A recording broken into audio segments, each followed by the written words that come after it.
Hi friends, कसे आहात सगळे? मी आहे जयश्री आणि महा एक्झाम्स यूट्यूब चॅनलवर तुमचं पुन्हा एकदा खूप खूप मनापासून स्वागत.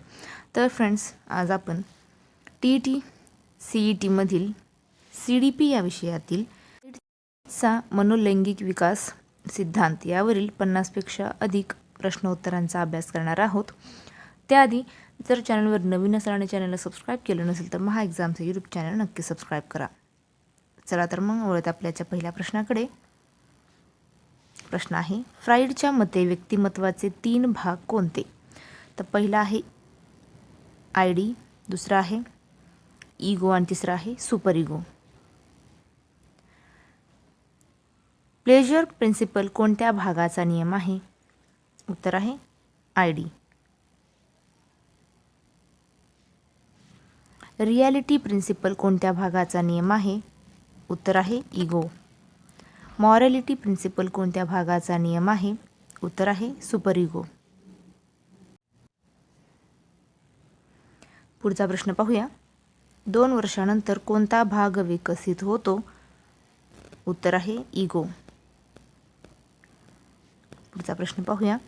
5 वर्षानंतर कोणता भाग विकसित होतो? Super ego. समाजाचे नियम. फ्राईडच्या मते बाल विकासाची मुख्य प्रेरक शक्ती कोणती? उत्तर आहे लैंगिक ऊर्जा.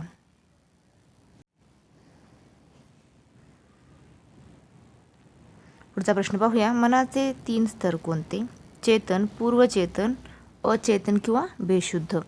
पुढचा प्रश्न, सर्वात मोठा व महत्त्वाचा भाग कोणता? उत्तर आहे अचेतन मन, बर्फाच्या डोंगरासारखे.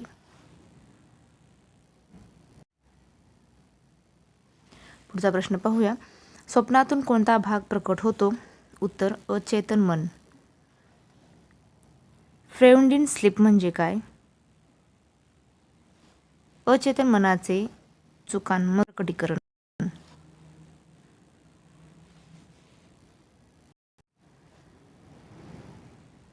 पुढचा प्रश्न पाहूया. व्यक्तिमत्व मापनाची फ्राईडची पद्धत कोणती? मनोविश्लेषण. संरक्षण यंत्रणांचा शोध कोणी लावला? उत्तर फ्राईड. पुढे पाहूया. दडपण ही कोणती यंत्रणा आहे? दुःखद आठवणी अचेतन मनात ढकलणे. मूल राग आल्यावर आईवर न काढता खेळण्यावर काढतो. विस्थापन. उत्तर आहे विस्थापन. परीक्षेत नापास होऊन पेपरच अवघड होता म्हणणे. कारण मीमांसा देणे. लहान मूल डॉक्टरांचा खेळ खेळतो. उदात्तीकरण. पुढचा प्रश्न पाहूया. नकारात्मक गुण इतरांवर लादणे म्हणजे प्रक्षेपण.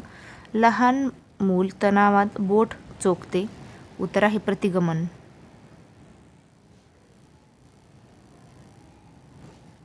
आपणच आपल्याला शिक्षा करणे म्हणजे आत्मपीडन. मूल मोठ्यांसारखे वागण्याचा प्रयत्न करते म्हणजे तादाम्य. पुढे पाहूया. नकार देणे कोणत्या वयात जास्त असते? ओरल स्टेजमध्ये. फ्राईडच्या मते विकास पूर्णपणे ठरतो तो किती वयापर्यंत? उत्तर आहे 5 वर्षापर्यंत. पुढे पाहूया. सगळा खेळ अचेतन मनाचा आहे हे कोण म्हणाले? हे सिग्मंड फ्राईड म्हणाले. मनोलैंगिक अवस्थेतील पहिली अवस्था कोणती? तर उत्तर आहे मुखावस्था, 0 ते 1.5 वर्षे.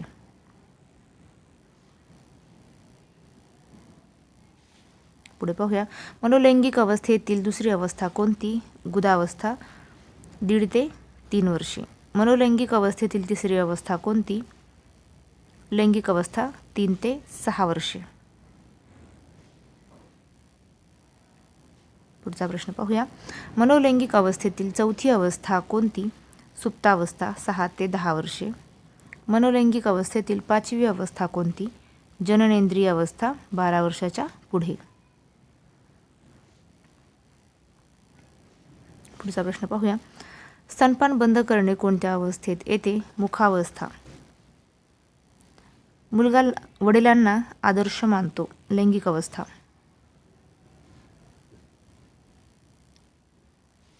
पुढचा प्रश्न, फिक्सेशन म्हणजे काय? अवस्थेत अडकून पडणे. फ्राईडच्या मते कोणती अवस्था सर्वात महत्त्वाची आहे?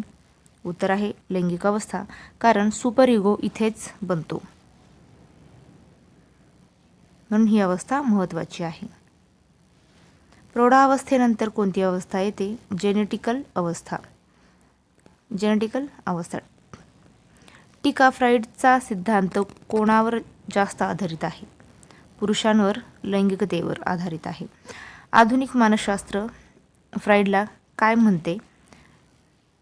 वैज्ञानिक पुरावा कमी पण महत्त्वाचा पाया. तर फ्रेंड्स, थांबूया इथेच, भेटूया पुढच्या व्हिडिओमध्ये. जय हिंद.